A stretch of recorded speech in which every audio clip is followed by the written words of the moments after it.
Okay, so you were talking about how things don't appeal to you. So what do you think appeals to a man, in your opinion? And I'm not talking about what the does new that mean? generation. What I'm does not that talking about the new mean? generation. Like, how does a woman appeal to a man? See, but I'm not like most guys because I have, been around, throughout my life. I've been around men that don't particularly care how smart a woman is. And, that's just so if you ask me how you appeal to me, how a woman would appeal to me, she's got to be smart first. Because I was raised by an extremely intelligent mother. My mother's two sisters were intelligent. That's just a standard that I'm used to. So a dumb woman like gives me a headache.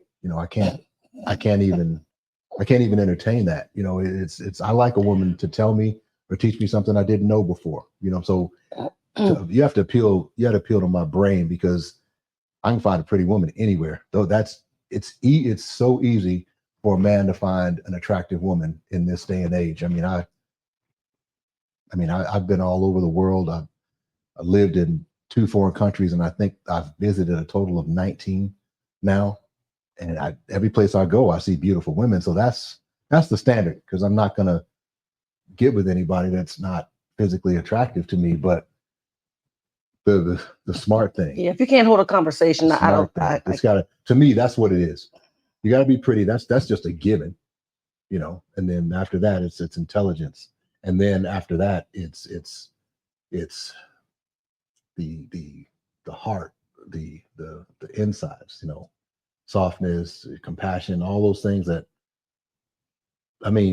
if you want me to be dead honest, no matter what a guy says, and most guys admit this, but some guys, feel a little uncomfortable saying this, but most guys that had a good mom are looking for that in their wife. And that's what I found, you know, and my dad, and that's what I mean when I wish if he had met you, he would have said, that's like your mama. You better hurry up. If he'd have met you, those are the words that my father would have told me. Like, don't jack around. Go. So that's why I wish he would have met you, because I wish I could have heard that from him. That was really nice of you. You okay? Yeah, I'm great. I'm just smiling. No, I'm fine. I'm just making But sure you're how okay. does how to appeal to a man? I think I don't know if we get on this topic, but I think a lot of women want to compete with men nowadays. It's a tit for tat. I don't. No, you don't. Well, that's why we're together. But it's I have degrees, I have my own money, I have this. Well, that's really just called being an adult, first thing. So that's not all that impressive. But the other thing is that, like, okay, here's what a lot of guys don't want to hear. And I've never really heard this as a woman saying it to me, but I've heard my friend heard it said to my friends, and you just have to know how to handle me. But you handle animals, you don't handle a woman. A grown woman shouldn't need to be handled. There's a way to treat her, but to handle that to me sounds a little bit barbaric. But anyway, You just belch. yeah, I guess. But anyway, Is that your stomach? that's my stomach. Yeah. I ain't feed you today.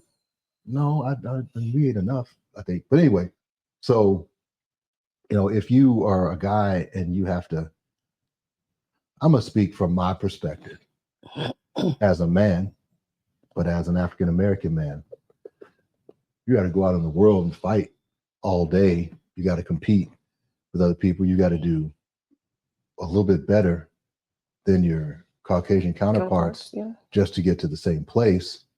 The last thing I want to do is come home and fight with a woman. I've been fighting all day. So anyone that was gonna be a handful or need to be handled, that didn't even cross. That wasn't even in my radar. It's like, okay, that you're for somebody else, and that's if you want to be that way. That's cool, And it's funny because I've had some conversations with some of your friends about stuff like this, and I've told them it's like, I'm a lot to handle. He just didn't know what to do with me. It's like, okay, but here's what I'll tell you. Look at your outcomes. if the attitude and the behaviors that you have are yielding the results that you want, then why would you change?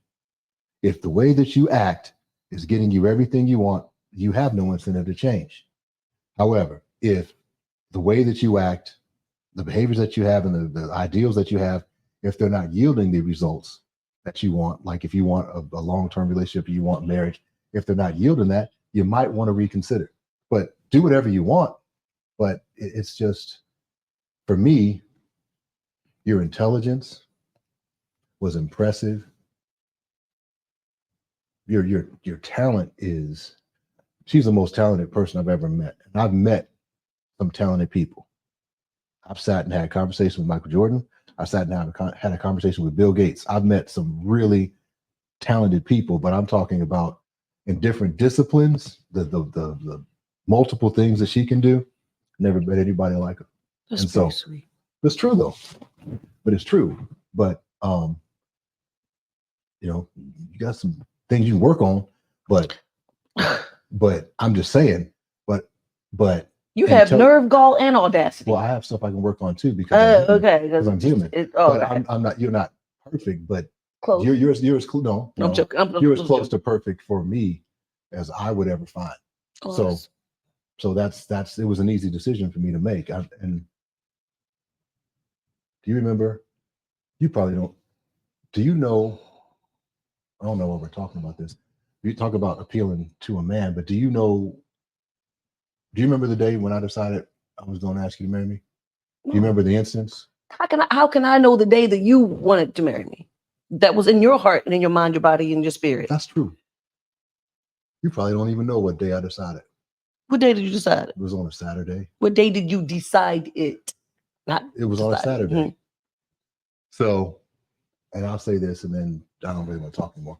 But because I'm doing all the talking, this is weird. Well, you like to talk, sir. No, I like to talk to you. I don't like to do this, but so I have asthma. And I think I've told the story before. Oh, you did? Yeah, you did tell me the story. But now you said it to them, and now they want to know what it is. But I knew I liked her.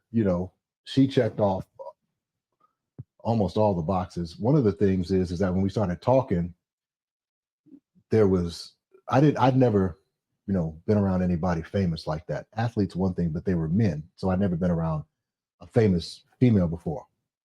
So I didn't know what to expect, but I told her something I had planned for a certain day, and she remembered. And I remember being shocked that she was interested in my life.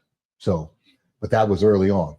So, but moving forward, we were dating, and I come down to Atlanta to meet her, to hang out, and we were getting kind of close. We weren't saying the L word, but we were getting kind of close. And didn't Mike say turn off all the radios before? Oh, well, answer it. Okay. Hey, and I was I came into the room and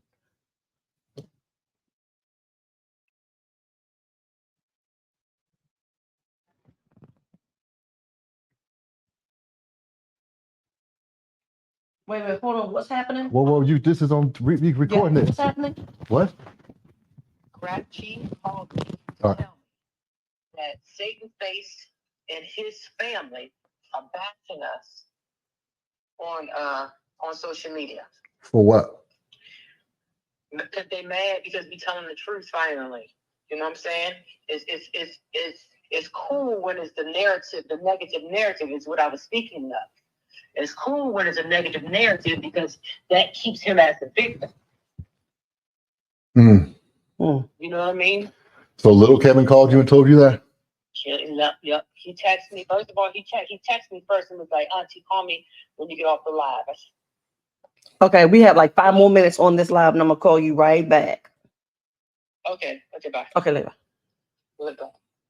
That takes the air out of my story. My whole mood is messed up. I'm gonna finish it, but of course you will, man. Anyway, how many times are you gonna say that? Because I like listening to you talk. We tell good stories to each other. We have a great time when we drive to St. Louis. We always talk all the time. Yeah, the timeline goes so much faster when you're with me. But anyway, so I'd gone to work out. I played ball. I played ball with Los. Mm-hmm. I'll never forget it. Los and I went to play ball, and I came back, and this woman has so many purses. I don't know what. It doesn't matter how many. No, but it does matter, so you can get the scope of what was going on. There were at least 40 purses sitting around the bedroom. At least. There were more in the closet, but there were at least 40 purses sitting around the bedroom. You need to give some of them away now. But I've given several of them. I thought that she was going to sell them on eBay or something. Or maybe she was looking for something that she lost. And so I walked in and I took a shower and I came out. I'm like, what are you doing? You selling stuff? Why are you having your purses out? And she said, no. And I saw this. I said earlier, I have asthma. I saw this big box of Primatene Mist, right? And I'm like, you have asthma too? And she's like, no. What she was doing was she was taking the pills and putting them in every purse she had. She said, I just want to make sure I have them if you ever need them. It was that minute. I'm like, I'm about to marry her. It was that simple. It was that day. We had some things that came and got in the way, but that day I knew. We should go. Yeah, we should. I think it's time to go home and do nighttime stuff.